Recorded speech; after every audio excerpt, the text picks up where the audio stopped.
individual. I know I'm putting you in an incredibly difficult position. Tourism was so alien. People thought we were crazy. The world has always recognized the creative genius of Nigerians. But what has it meant to you personally? Game-changing discussions on the big ideas that shape our thinking.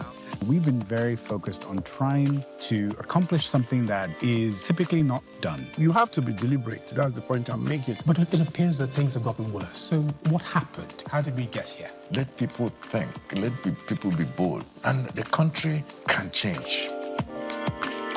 This is One to One.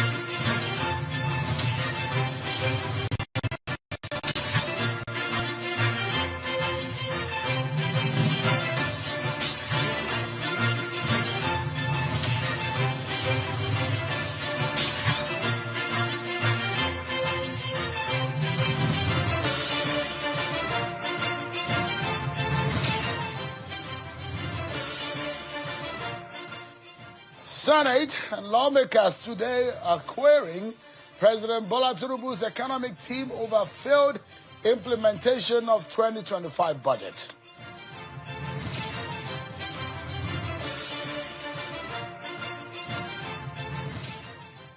And the Rivers State House of Assembly has altered impeachment proceedings against Governor Fubara and his deputy.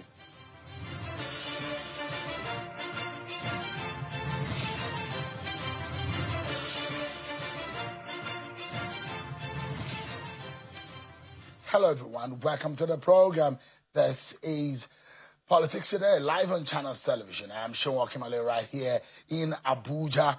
Let's begin by bringing you up to speed with what happened today in Rivers State as the House of Assembly suspended impeachment proceedings against Governor Siminalayi Fubara and his deputy, Ngozi Odum.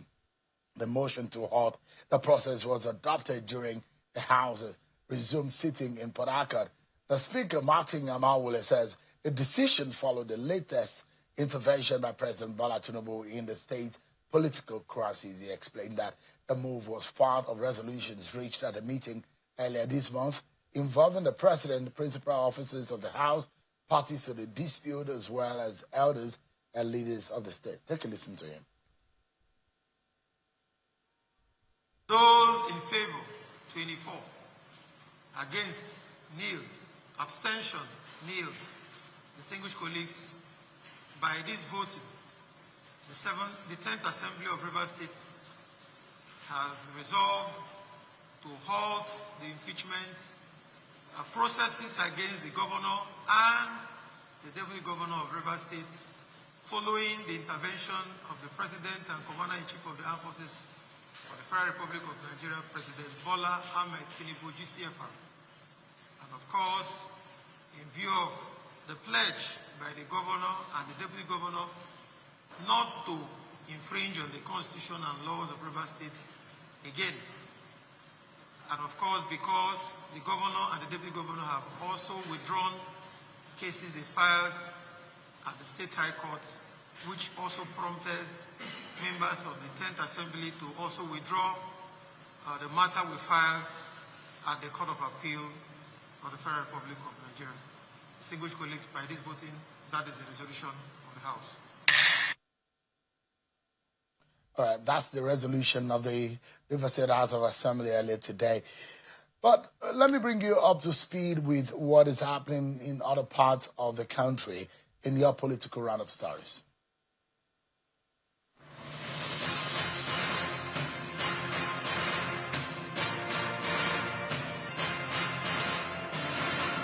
The federal government says it is moving from debt-driven spending to an investment-led economy to stabilize the naira, attract private capital, and drive long-term growth.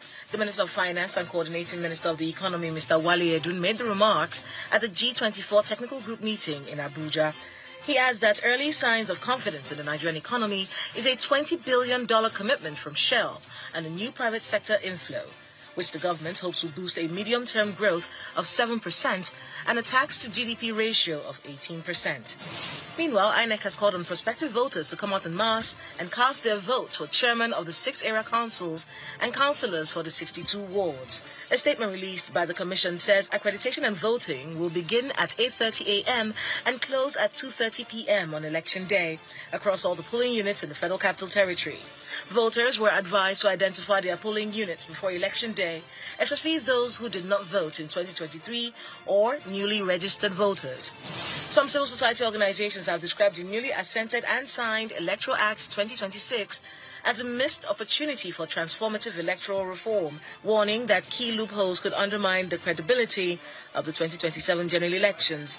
Addressing journalists in a press conference in Abuja, the Chief Executive Officer of TAF Africa, Mr. Jake Epele, underscores where the Electoral Act 2026 falls short as the group calls for immediate priorities for INEC.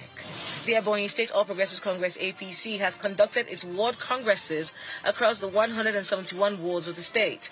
The Congress aimed at electing new grassroots officials ahead of the national convention scheduled for March, were conducted simultaneously at the various wards across the state under the supervision of the national officers of the APC deployed to the state.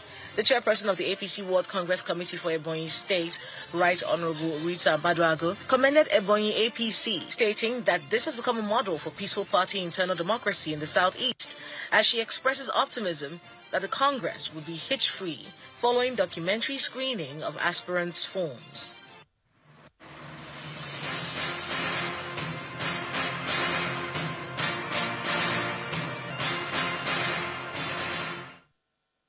Thank you so much. And there you have it. You've been served with your political roundup stories. So let's begin first about the scrutiny about the handling of the Nigeria's economy by President Bola Tinubu's team. So today, the Senate has confronted the president's economic team over poor implementation of the 2025 budget. Unrealistic assumptions of the proposed 58.7 trillion naira budget as it raised the possibility of reducing the 2026 budget proposal during a tense budget defense session before the Senate Committee on Appropriations. A key concern for several lawmakers is the widespread complaints of non-funding of the 2025 budget by the MDAs, and some would describe the exercise as one of the worst budget defenses in recent times, highlighting unpaid contractors, controversial centralized payment system, inadequate capital releases, and a rising debt profile as hugely worrisome. But let me allow you to listen to how the senators engage the president's economic team. These are some of the questions posed to them. Those issues in the front burner is the funding of 2025 budget. I'm coming now in 24, which the president has promised that it will be funded 30% by 31st of March. By 31st of March, nothing is done. What do? So we have to still move that money again into 2026. And we have asked the direct question. The recurring complaint is non-release. Almost zero implementation or performance. That is very sad. So he has already said so. You need to speak to it. The other issue is you talked about shortfalls.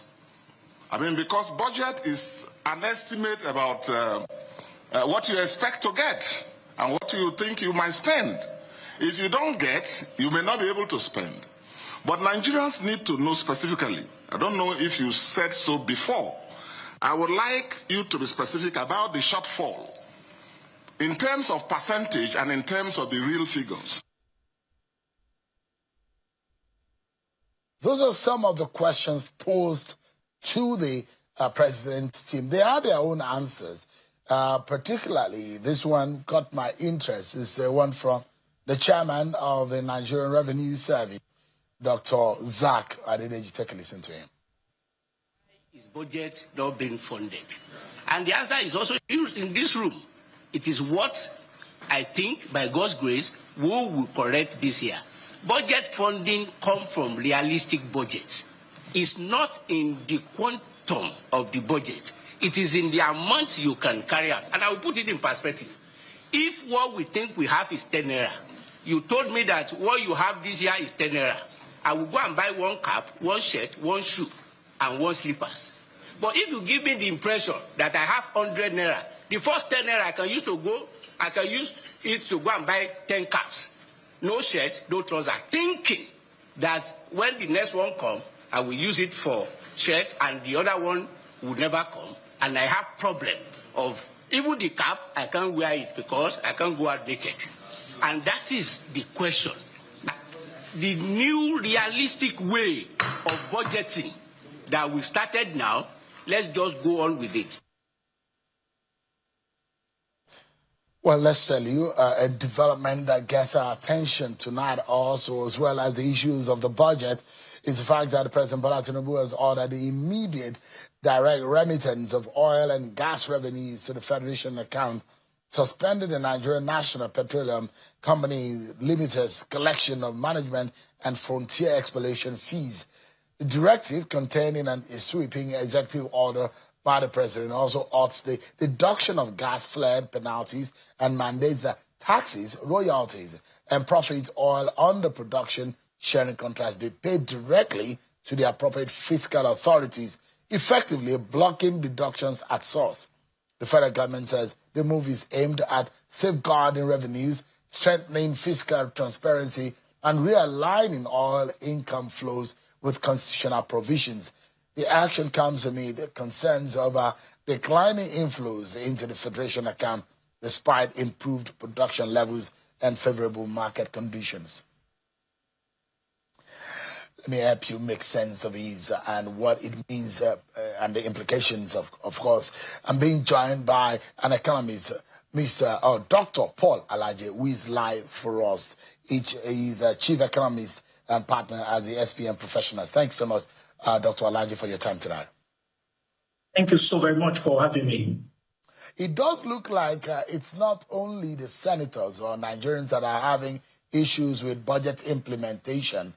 And those questions a lot of people might want to ask, they asked, it's not all of the engagement that we're able to put on television, but you could hear the questions and the concern about budget implementation. What are the concerns? What are the problems? Why the implementation problem is hurting the economy? Are you satisfied, for example, with Zak Adedeji's explanation on some of the issues with regards to implementation of the budgets? I must say, to discuss what a budget means is a proposed spending and proposed revenue. That's proposed expenditure and proposed revenue of a government. Now, it is expected that the budget office would have done a careful review of what is expected before discussing what we are going to spend. I would like to say that most people in the room are culpable.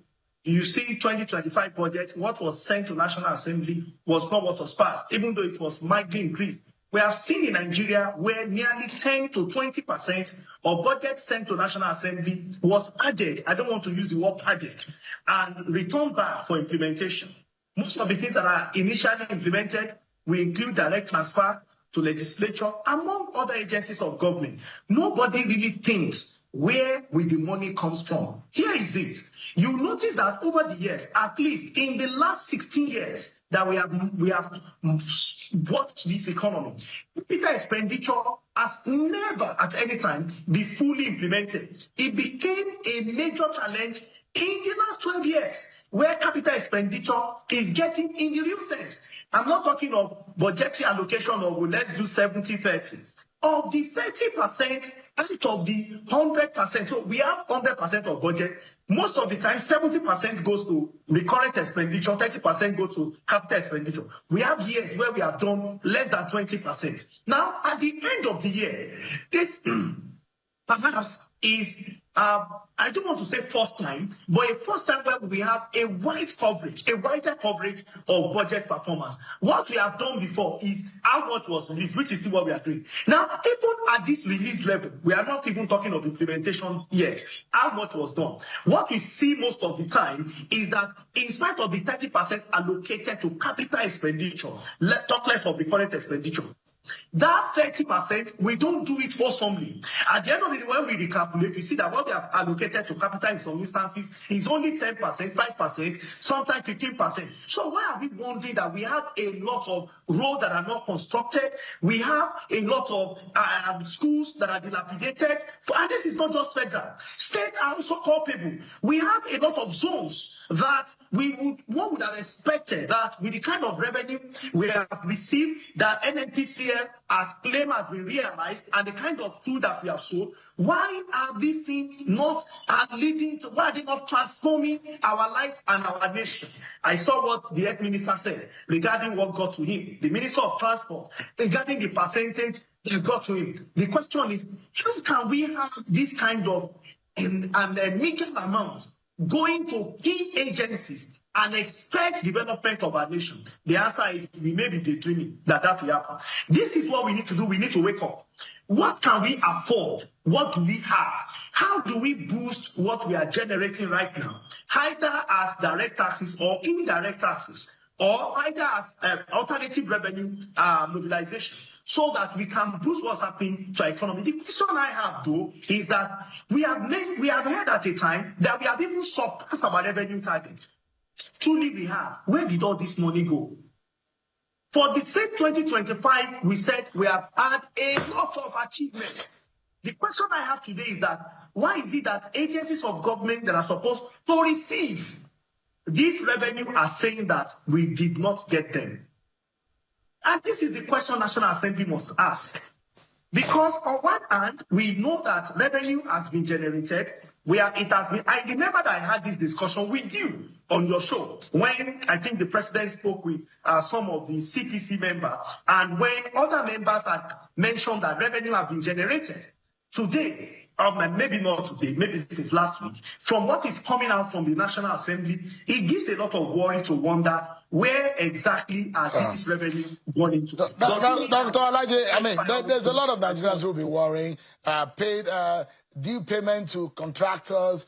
We are hearing that we have made more money, there's more revenue, more money going to the state. But yet, there is no 2024 budget, 2025 budget, even 2026 budget.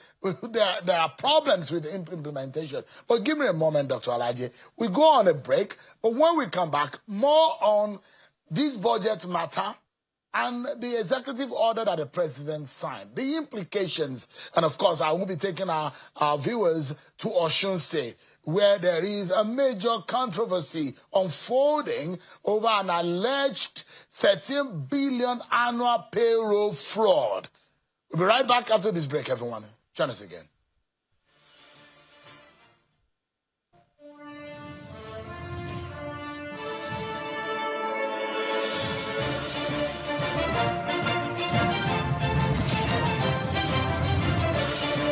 FCT residents, on Saturday, 21st February 2026, you will have the opportunity to elect your representatives across the 6 area councils. Voting starts at 8:30 a.m. Be sure to arrive on time. You can also help make the election transparent and credible by reporting incidents like election violence, rigging, vote buying, voter intimidation, or any other malpractice through the Situation Room election reporting app. Go to your App Store or Play Store and search for Situation Room. Download and open the app. On the homepage, tap Report to begin. Fill in your details and make sure you select FCT. Enter your local government area, ward, and polling unit. You can also attach your GPS location by tapping the option provided. In the description box, clearly explain the incident and include your polling unit or exact location. To provide evidence, tap Pick Files to upload a photo or video. Tap Submit Report. Your report will be sent instantly and escalated to the appropriate authorities. Let's work together to protect the integrity of our elections. In the beating heart of Owerri, business never sleeps. From sunrise to sundown, the wheels keep turning. And behind the scenes, Vision meets action. Governor Hope Uzodimma's leadership has turned manifestos into reality, transformations that feels like a miracle. But progress needs peace, and in Imo, it's not left to chance. From land to sky to river deep, Guardians are watching, protecting dreams and opportunity. At Orashi's quiet shore, hydropower is rising, set to energize a growing economy. The change is visible. New roads emerge, industry hums, communities come alive. At the center, a digital revolution. 500,000 young minds trained each year to build the future. As Orashi rises, so does Imo and the hopes of a hard-working people. A new Imo is on the rise. My Baba, they always say, for market, every day gets your own wahala. Sometimes people go on scam you. But Baba say, no be by gra. You must cool down, dey sharp. Because with OPay payment, your money go enter sharp, no story. But inside market, anything fit happen. One day, we no see phone again. My Baba remember OPay USSD lock, dial *955*131#. Baba press am, lock account. From market woman to driver, from small boy to big man. Now OPay, they protect people like us. My Baba fit sell, press phone, collect POS, and still they teach me price. And when they don't tire am, go just tap OPay night guard. We no fear for this our hustle life. Now OPay be the people payment shield.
We are a nation of passion and resilience. For almost 25 years, we have believed in our people, investing, innovating, and connecting millions. We build vital infrastructure and provide essential services like health centers and clean water that sustain communities. As the biggest supporter of Nigerian football and athletics, we are developing the next generation of champions. We are proud to be the first telco listed on the Nigerian exchange. Owned and led by Nigerians, with nearly half our executive team being women, we are building the nation's most inclusive company. With over 6.7 trillion naira in taxes paid and deep investments through the MTN Foundation, our numbers tell a story of purpose, partnership, and progress. We are MTN Nigeria, a proudly Nigerian company that will continue to be a force for good.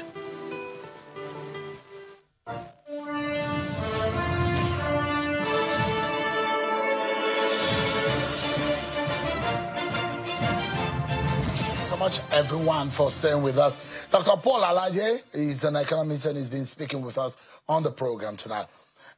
So there seems to be an error in the handling of the economic situation by the economic team. And you could see the manner in which the senators engaged. They're also worried. A lot of people seem to be lost at the loss on what exactly is going on. More money is coming in, but yet you are unable to fund the budget with it. Then we are having carryovers from 2024 to 2025, 2025 to 2026. And it's delayed and it's messed up implementation. And there is no way you want to achieve your campaign agenda or your campaign promises when you are not adequately funding projects. MBAs and ministers are complaining, agencies of government are complaining.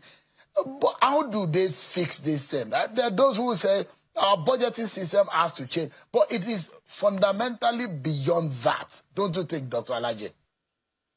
Yeah, clearly speaking, I think it's fundamentally beyond that. So we have agencies of government that are working at both edges. They are working, instead of working like cutlasses, they are working like, so first, subsidy is gone. So there is more revenue that is coming in from NNPCL, even though that, as we now have another bottleneck, which I think the president's EU, that's executive order today, tried to resolve. We have the what's it called, the NRS, that is now saying that we are going to do even over 40% more. Recall that last year, the same 2025, NRS shot above more than the goal. It's beyond expectation. The National Assembly appreciated the NRS team, then FRS, that you have surpassed the target that we gave to you. You gave yourself extra target, and so there are revenues. The question is, where is the money? Here's what I think we should do. We need to be transparent. This is public sector. Whatever comes into government, I think for public sector, should be published. And when it is published, it's important for us to know that the Auditor General of the Federation, which is, you don't want to say how much went to Auditor General of the Federation. Honestly, it will make your heart bleed. But Ajaokuta, that is dysfunctional. A dysfunctional agency is getting revenue. Is getting an allocation. Meanwhile, an agency of government that will even show us our past so that we can know how to plan for our future. In the name of Auditor General's office, little or nothing is allocated to such agency, and it calls for a lot of worry. So if you are not transparent, if you are not willing to allow ourselves to look at the key areas where we have concerns today, I'm afraid that we might not be able to get it even much better in the coming period. The states are saying that, people, the way we are talking about the federal, to be sincere with you, is not really very different from what we are discussing the state. What I think President Tinubu and his team should do immediately is one, take a picture of the situation. Having done that, what are the loopholes? Where are the holes in what has turned your bucket of revenue to a basket? One of them is NNPCL deduction. Who does that? You are now a commercial entity. Please operate as a commercial entity and don't wear one cap of government and the other cap of commercial entity. So that it's even affecting a major commercial enterprise that is helping with the stability of our currency. I'm talking of Dangote refinery there. So here is the point. It's important, it's very necessary that the key agencies of government that we have some of these concerns, of course, we find a way to block these holes so that we can improve overall thing that is going to the federal government this moment today, and by extension to the rest of the federation. The executive order, it does look like President Tinubu wants to see the money in one pot. I want to see my money. I don't want it to be removed in any other way. I'm just putting it in the most layman language and perspective for our viewers to understand. That money, the revenue coming from, linked to the NNPC from oil sector, it says goes to one pool and one pot and is able to see it directly and is not deducted as it's been deducted before, but makes sense of it for us. Is it of an advantage to us? And what exactly do you think may have caused this decision by the president? This President Tinubu will have courage to implement what he said today. For gross revenue, nearly half or more of what goes to NNPCL is actually deducted. One, we have management fee of NNPCL Limited, we have retained earning, we have frontier electricity, exploration fund, and environmental deduction contribution. All of these are subtracted before it gets to the federation account. But if you watch very carefully, section 162 of the Constitution is very clear. It talks about aggregating revenue before it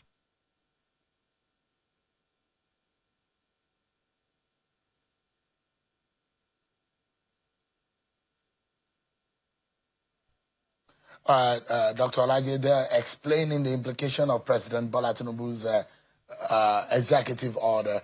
We lost him for a moment, but I guess that he's reconnected with us, Dr. Olaje. Yes, can you hear me? Yeah, please go ahead. You were frozen for a moment. Okay, so I said that in all, we have about 50% or more, nearly 50% or more of the revenue generated from NNPCL that is being deducted. Because how do we explain to Nigerians that every year we budgeted for some barrels, millions of barrels of crude on daily basis, and haven't realized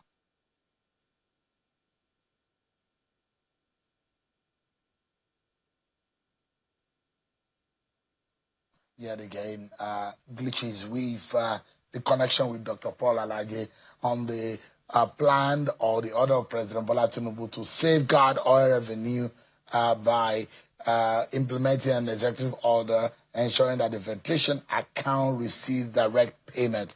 Dr. Alaje, please go ahead, sir.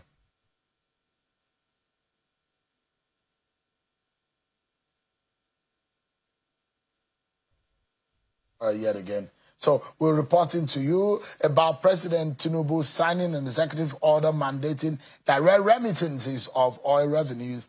NNPC management frontier exploration fees are suspended. Taxes, royalties, profit oil to be paid directly to fiscal authorities.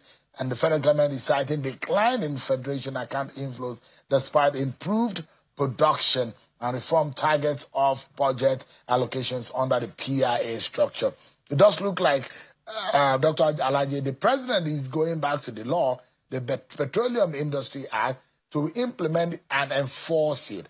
But how effective will this executive order be? We know that that sector is a very notorious, a very stubborn sector to be able to handle. Well, we assume that the president himself is the Minister of Petroleum Resources, but is he looking up in the manner in which he's handling things as regarding the petroleum sector and the revenues, huge production that we have experienced in the last few months? This is one of the best policies the president is implementing, and these are some of the key areas. When the president came to office and I was asked for advice, one of the things the president should do, I said, is to push reform. The first thing is not to remove subsidy. The first thing should be to reform NNPCL and method of revenue collection and disbursement. NNPCL is not Ministry of Finance, no. NNPCL is not Central Bank of Nigeria. NNPCL is a commercial entity and must operate as one. And I am happy that the executive order, the EO, has been passed, has been signed. What we want is that the president capacity to say what is signed as executive order under his own administration. If it does not, it will just be media mention and nothing will really change. Until we do this, we will be mentioning several millions of naira, billions of dollars, I beg your pardon, that's supposed to come into the Nigerian as a federation, but unfortunately, it might not have as much impact as it should. And this is one of those several agencies of government that government needs to quickly wake up and do something on. See, taxes alone, for a country with our population, for a country with our kind of resources, taxes alone is not what government relies on. So taxes are important, they are fine, but they are not the only thing we are going to rely on as a nation. One of the things to rely on is optimization of revenue that comes from NNPCL, among other key agencies of government. And I hope that in the coming period, the president will go beyond just signing this executive order, but his team will ensure the implementation of the same. This is one of the key points I was expecting from him because of the impact it will have in the life of the people. This is one note. So generating money does not mean it's being disbursed. Now, what should we do with revenue? First, key agencies of government, including Nigerian Railway Corporation. How do we connect the markets market and farms together? How do we connect industrial area together? This is the key role of the Nigerian Railway Corporation, so that key agencies of government, including the railway, including Ministry of Education, Health. You know, it is disappointing that our Minister of Health will speak on national television on how he has been stripped of revenue. Speaks a lot of our health. So you should not be surprised that the National Assembly came some weeks before testifying or mentioning why somebody died because she had a snake bite. The question is, can our ministry have that kind of money and we say that there will be drugs? So our system needs a complete reset. All right. As a matter of fact. So declaring state of emergency should not be on security. On the economy of Nigeria, how do we reset it? As finance people, we need to put up our thinking cap. We need to audit ourselves and ensure that we do the best for our nation and, of course, Nigeria today. Dr. Paul Alaje, always a pleasure. Very refreshing to have you speak on this issue. Sometimes it's always very, it could lead to migraine headache when you start thinking about some of these problems, because money matters are always crucial matters. But thank you so much indeed for your insight tonight, Dr. Paul Alaje. Thank you so much for having and me. the chief economist at the SPM Professionals. Thank you so much indeed for your time. Thank you so much for having me. All right, let me take you to Osun State, where a major controversy is unfolding in that state over an alleged 13.7 billion annual payroll fraud.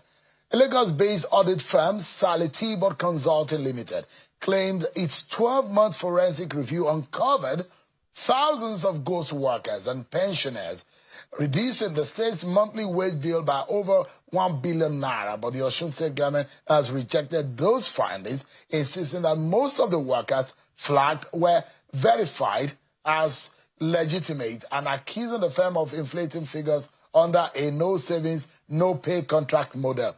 The dispute has now escalated into allegations of record alteration, professional misconduct, and calls for investigations by anti-corruption agencies. Tonight, we examine the facts, the figures, and the credibility battle at the heart of this payroll audit standoff. It's a case of you ask me to do a job for you, I found loopholes and fraud in your system, and you say, no, you don't want the report of my work again. And there are evidence, this company says it has, that the Osun State and Osun State government and its people are losing billions in this payroll fraud. And it has been identified, documented. But why does it look like the Osun State government is refusing to accept and implement this audit? I'm being joined by the vice chair and the CEO of that company, audit firm in Lagos, Ms. Sadat Braking Otum, who is live for us in our Lagos studio, alongside our counsel, who is a very popularly known, renowned lawyer, JT Ogunye. Both of them are there for us in our Lagos studio. Thanks so much, Mr. Ogunye and Mr. Otum, for your time tonight on the program. Yeah, thanks for Thank you for having us. Yeah, thanks for the opportunity. Yeah, let me begin with you, Ms. Otum. I guess that courtesy was Mr. Ogunye escorting you to this program, because this has legal implication as just to stay by your side to counsel you when you need his counsel. But let me begin with you. You entered into an agreement with Osun State government led by Senator Ademola Adeleke. Yes, you got a contract for which some of the evidence you have provided were putting up. And this conversation, and I'd like to put this straight, is for the interest of the Osun State people. And you have told me of how much you have discovered in payroll fraud. And you are worried that not only because you have not been paid, but because the government is not implementing and plugging the loopholes. Why will a government discover that people are siphoning or there are payroll fraud and is not willing to take up solutions to resolving them? But the first question will be, Ms. Otum, where did you fall out? You got a contract, but at some point they said, don't do it again or go away. Okay, thank you very much, Sheon. I want to quickly give a synopsis of the beginning. You see, the Oyetola administration added over 12,000 people when it was drawing towards the time of handover. And the reason for this, I don't know, because for a government that struggled all the 4 years it stayed to pay salaries and to pay staff emoluments, that was a red flag. But anyway, so over 12,000 people were hurriedly added onto the payroll. And then the incoming government of Adeleke decided that first, they issued an executive order. There were 6 executive orders. Executive orders 3 and 4 nullified and reversed all these appointments, and that all their salaries should stop. And then they promulgated a committee. They actually started with the committee. They had 6 committees. The 3rd committee was the one for staff audit and staff matters and what have you. The report of the committee is here. And majority of the things we found, I'm talking of the committee they did by themselves. And the committee consisted of public servants, civil servants, people noteworthy, people who were, their inner caucus. And this is what they came up with. And you'll be surprised to know that most of their recommendations and their findings were things we had found ourselves. For instance, the committee had a disparity with regards to the number of people. They said, Ministry of Human Resources, give us the number of people you have. The Ministry of Human Resources gave them 38,268 people. And then the committee said they found about only 35,011. And then the paying company, the ones that handled the payroll for them at that point, said that there were 39,106. So if we were to put it into a proper perspective, if there's 38,268 being touted by the Ministry of Human Resources, that's the number of people they have, and their own committee at that time said they only found a little over 35,000, we can safely say, Sheun, that their own committee already discovered more than 4,080-something ghost workers. So suddenly, you contract us and you say, so they knew from the beginning that there was a problem. The administration knew there was a problem. And the committee's recommendation to them, their own committee's recommendation to them, was that there should be a full-blown holistic audit of all staff, the pensioners, and the state-owned higher institution of learning, which was why we were contracted. We were not contracted off the shelf. We had presentations upon presentations to the transmission committee, which was what was available at that time, while they were being, I think they were waiting to be sworn in.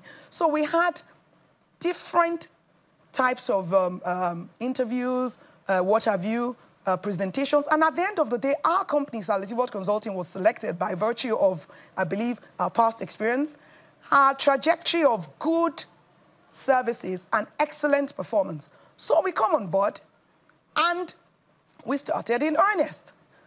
For some funny reasons, we had, of course, an audit is basically a fact-finding mission. What is happening there, you hypothesize, this is an hypothesis. Some monies are being lost. Let's delve into it. Let's find out exactly what is going on. My mandate was to do a physical verification of all staff, that's the staff of the state government, those of the local government, those of all the state-owned higher institutions of learning, there's 6 of those, and all their pensioners. My mandate did not include any political appointees, because at that time that I got my letter, there were no political appointees in the first instance, save for, I think, the chief of staff and the SSG, and the governor and his deputy. So we started, and as usual, when you set out to correct things, there would always be that iota of warring. So it was war right from the very beginning. So many people who obviously were, for some reason or the other, maybe they were benefiting from it or what have you, decided that this thing would not see the light of day. But the truth be told, the governor stood his ground. Governor Ademola Adeleke stood his ground, wanted the audit completed, and he ensured that we were able to do most of the things we wanted to do, to the extent that he was available. You could call him up at 2 a.m., 3 a.m. I used to call him then the governor that never slept. You can call him, Your Excellency, we had issues and all that, and he will sort it out. Oh, okay, is that your problem? No problems. Don't worry, look at it as a challenge. Tomorrow morning we'll sort it out.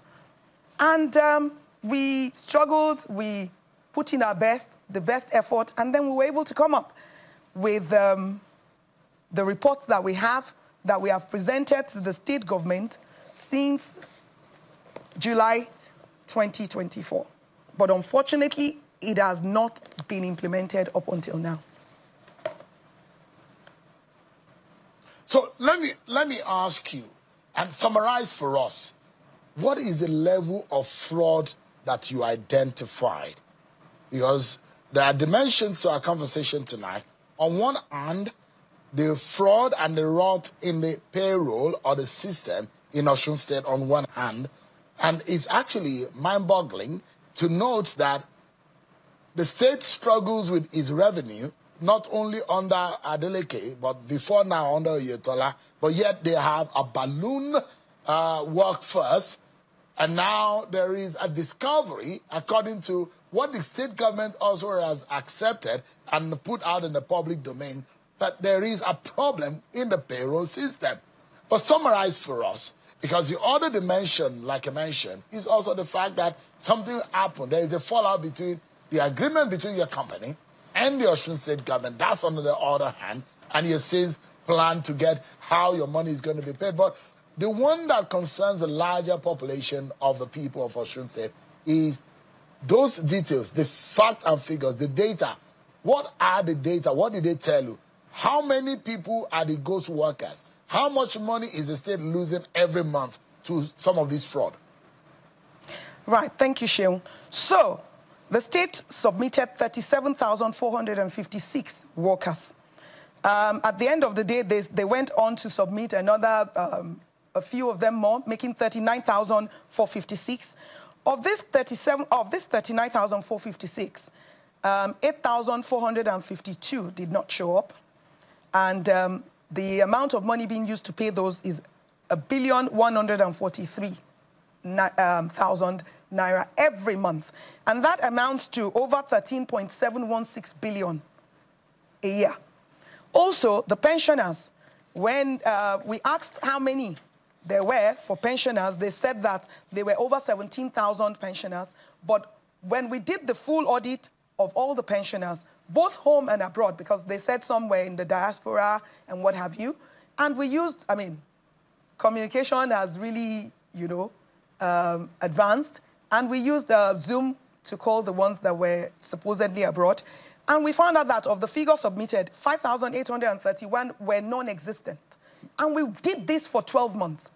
And Sheung, there's nowhere within Osun State where we were working in Oshogbo there. There's nowhere in that state, no corner in that state that will take a year between that corner and coming to Oshogbo to do whatever it is you wanted to do, which took only 5 minutes. So we did a physical verification of all workers, all pensioners, of the state-owned higher institutions of learning, of the local government, of the state government. And we found out that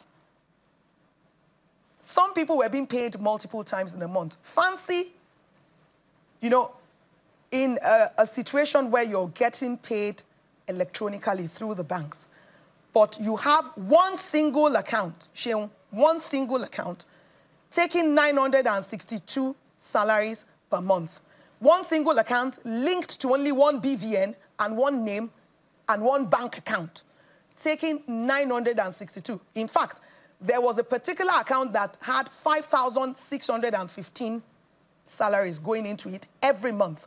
I suppose when you have such things, there automatically should be checks and balances on ground. In other words, red flags should have gone up and what have you, but nobody did anything. The Ministry of Finance is there. They should be the ones superintending on payroll. The Office of the Accountant General is there. The Office of the Human Resources is there. How would you look at people getting paid? You know, some get double, Ms. Osun, triple. quickly, Ms. Osun, these are really worrying because about a billion naira is being lost in Osun State due to this payroll fraud, as you have discovered in these forensic audit. Yes. But this is a response of the Osun State government to you. And Osun State government says you are inflated. And let me show you what we portrayed in the graphic earlier, that it was inflated. 15,161 ghost workers figures that you gave are inflated. And quote, the response from the state government says, the company attempted to reap where she did not sow by inflating figures. And also, we cannot in good conscience remove legitimate employees from the payroll. Now, and I'd like to ask you, the government says only 1,316 workers remain unverified, a far cry from over 15,000 individuals you have flagged. Can you present verifiable biometric and physical attendance records to support your numbers? Did you show them this record?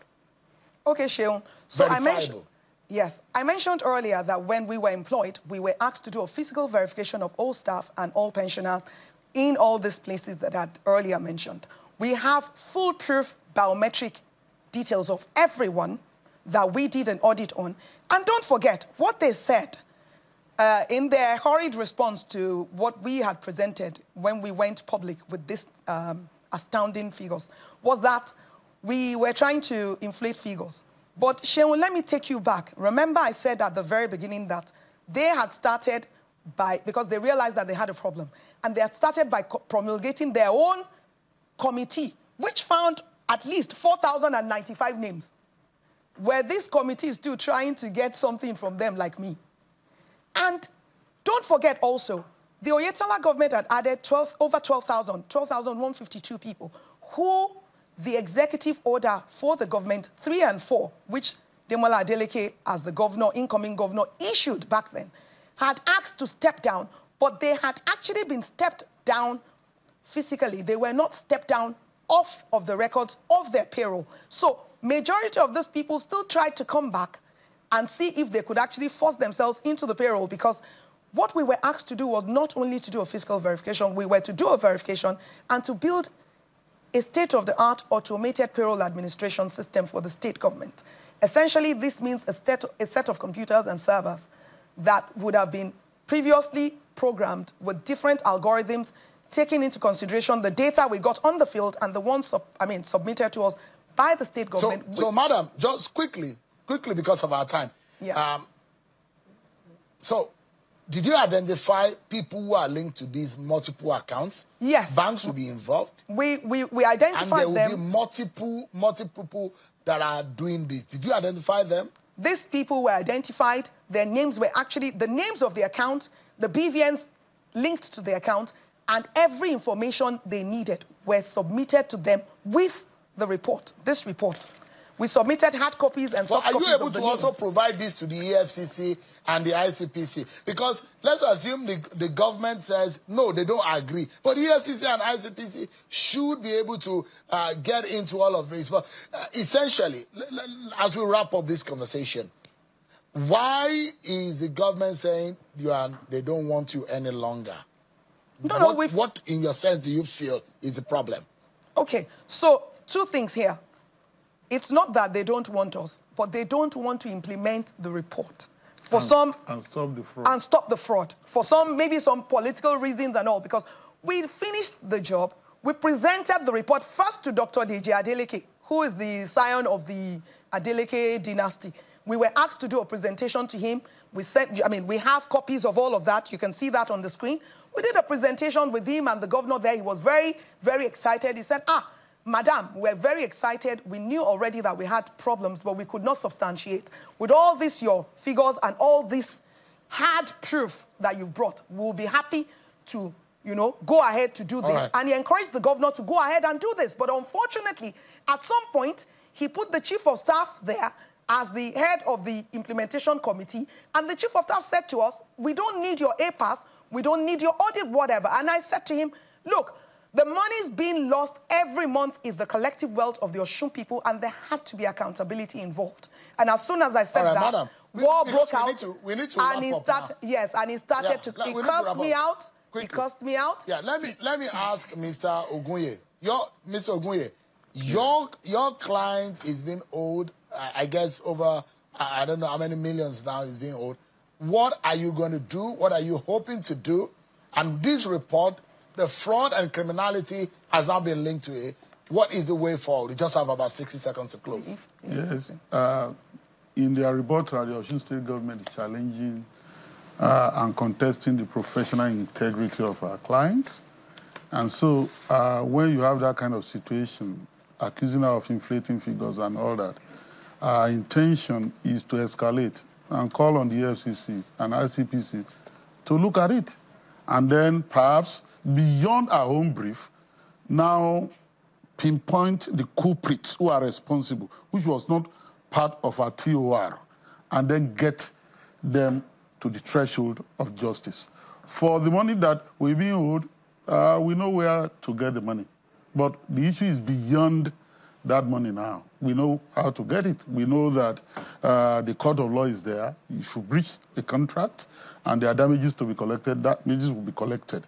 But this matter has become a subject of public scrutiny because they don't want to implement that report. In counter, they are accusing the organization, the company, of professional misconduct and calling the company names. And when it gets to that, inevitably, the anti-corruption agencies will have to come in and intervene. and then find out those who are responsible for this, where the money was going, and how things could be done. Right. You can imagine a situation whereby, as part of the spin-off, as part of the benefits, once the report was submitted, the Osun State government said, hey, we need a new automated payroll administration system, APES.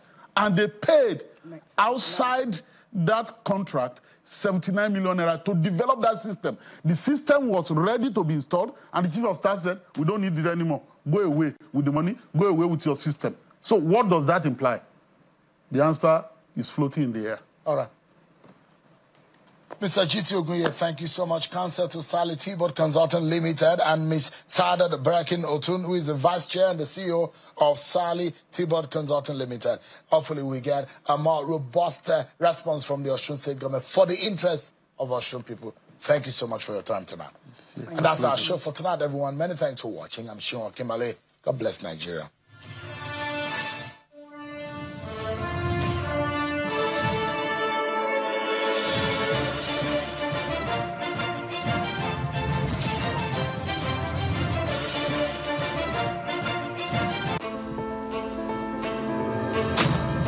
Welcome to Leke Leke, a revolutionary news social network with a story that goes back 50 years.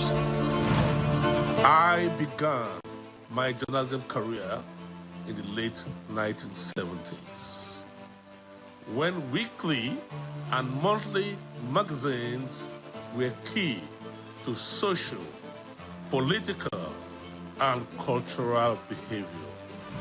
Then, the digital age took shape in 1982, and Time magazine named the personal computer Man of the Year, a watershed moment indeed. From there, the mobile phone followed, and our societies and our lives changed forever. With artificial intelligence, the digital age just got transformed yet again. As we navigate the crossroads of globalization and our communities, our societies are changing profoundly.